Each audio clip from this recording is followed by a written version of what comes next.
Carl with Targets with Attitude again. Got something a little different this time. Picked up a bunch of knives at a garage sale that most of them were in pretty decent shape, just need to be sharpened and cleaned up. Got them at a really good price, so I figure once I clean them up and sharpen them, I can sell them for between $5 and $10 each and make a nice little profit. This one was at the very bottom. As you can see, it started off as an elk ridge, but she's pretty bad. The handle's been replaced with duct tape, and can't even get it unfastened here. Just a minute. Let me pause for a second. Okay. So now that I've got it out of the sheath, as I said, the handle's been replaced with duct tape, and the blade is, well, the tip's pretty much gone. There's some really bad nicks in here. As you can see, I started working on it already, but I thought I'd go ahead and make a video as I try to bring this one back to give people an idea of what my skill level is. And I do run a sharpening service called A Sharper Attitude. I figure this video will help show what I can do and get more people to come with me with their knives. I'm going to have to completely reprofile this, so I'll start with a grinder and get all those nasty nicks out of there, put a new tip on it, and then we'll see where we go from there. So let's get started, shall we? Okay, I've been working on this for a little bit on the grinder. Got most of the rust off, got the edge and tip reprofiled, and as I got some of the rust off, I noticed that while it may have been in an elk ridge sheath, apparently this started life as a Coleman. And after removing the duct tape, I found that they had wrapped underneath the duct tape with a shoestring. Someone really did a bubba job on this thing. It's going to be interesting to see how far I can bring it back. Let's get that string off and then see what it looks like. Okay, got the shoestring off. And the handle's not as bad as I thought it would be. Problem with shoestrings is that they're normally made out of cotton, and or at least the old ones were. So they'll absorb water and hold it right next to your knife, which is why we've got all that rust marking in there on the handle. Obviously I'll have to remove that. And lo and behold, it originally had a lanyard hold, which is kind of cool. So I'll see what I can do with that. Not sure I have any pin material right size for those holes. I'm not sure why they made that one oblong instead of round.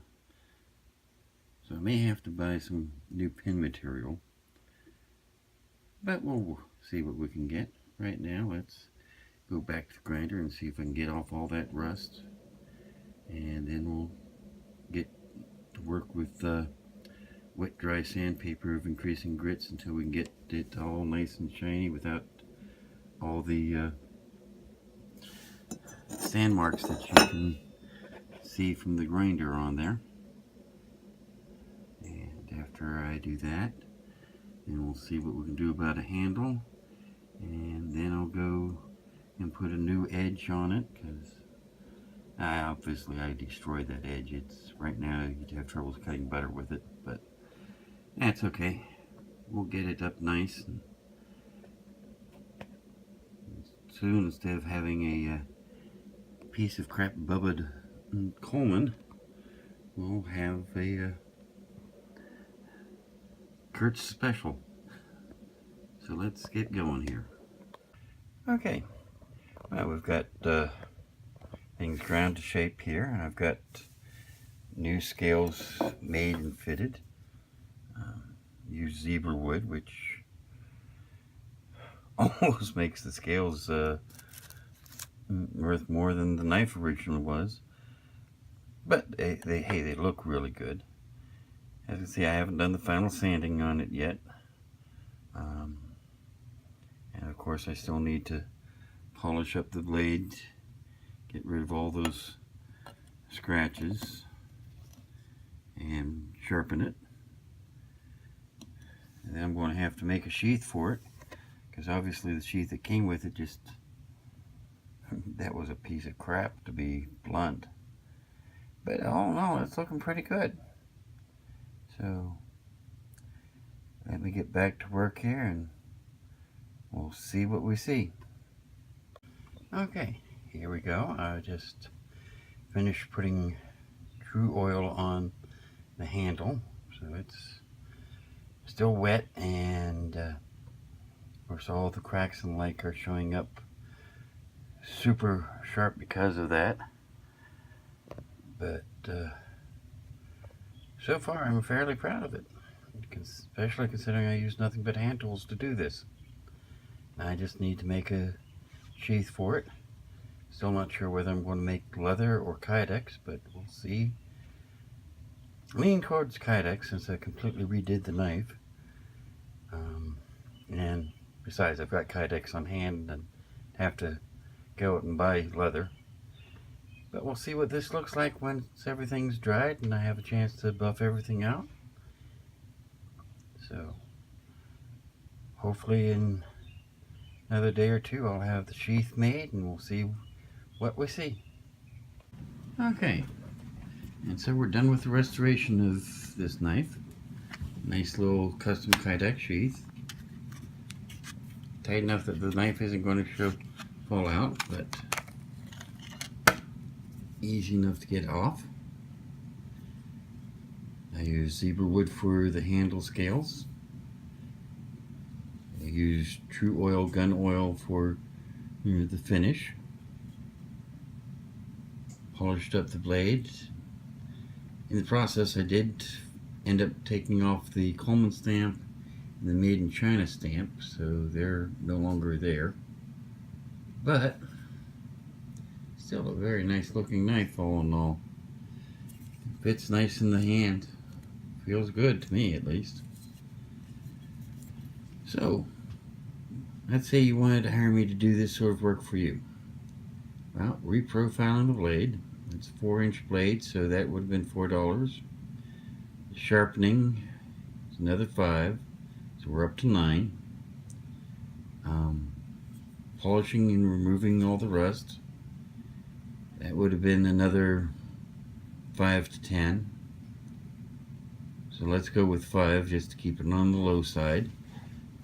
So we're at 15. Well, excuse me, 14. The handle scales cost me about $5 for the wood. Figure another $10 for shaping and polishing. So we're up to $29.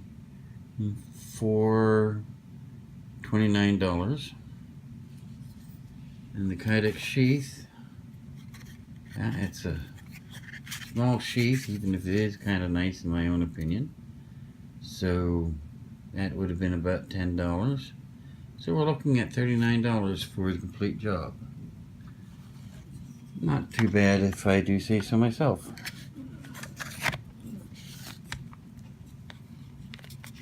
And admittedly, if it's just an old beater knife that you don't care anything about, for $39, you could, for $40, you could buy yourself a brand new Schrade Frontier line blade, or you could buy yourself a new bird. But if it was something that was passed on to you by grandpa or given to you by your father when you were a child and has some sentimental value, $39 isn't a bad price to pay for this sort of work at all, I don't think. So, but there you have it. Gives you an idea of what's involved in restoring a knife, and gives you an idea of how it ends up being done. I hope you found this of some interest, and I look forward to seeing you in the future. And remember, if you're going to do something, if it's worth doing at all, do it with attitude. See you later. Bye now.